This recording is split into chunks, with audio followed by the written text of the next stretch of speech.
चलाओ कि टिकटॉक चलाओ टिकटॉक चलाओ ओकर जिंदगी रहती वो खुद चलती हमरा वैसे थोड़ी होता है ओकर जिंदगी तोरा हाथ में रहती गौरी शंकर ये तो ठीक है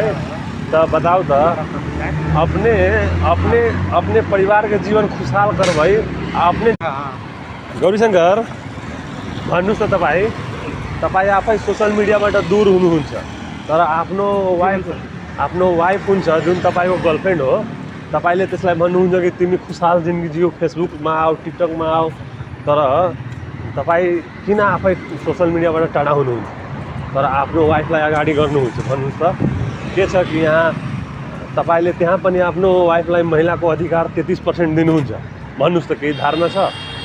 जस्तो नेपाल सरकारले त 33% दिया छ अब तपाईँ पनि भन्नुहोस् केही त्यसमा दुई छन् भन्नुहोस् न गौरीजी के भयो किन लजाइराख्नु भएको गौरीजी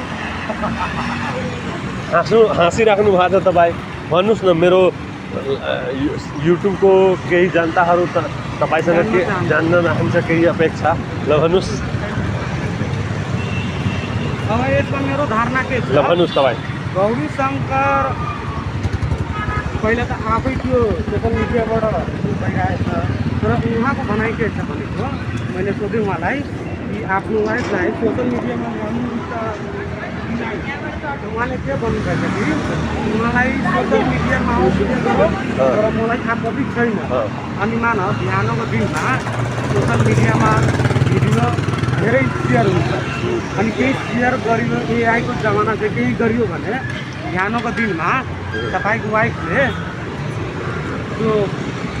फोटो एडिट गरेर अरू मान्छेले त्यो हाल्छ तपाईँको आपत्तिजनक हुन्छ कि त्यसमा के छ तपाईँको विचारमा भन्नुहोस् त्यसको बारेमा अलिक जनता जान्न चाहन्छ केही भन्नुहोस् न गौरी शङ्करजी कति लजाएको मान्छे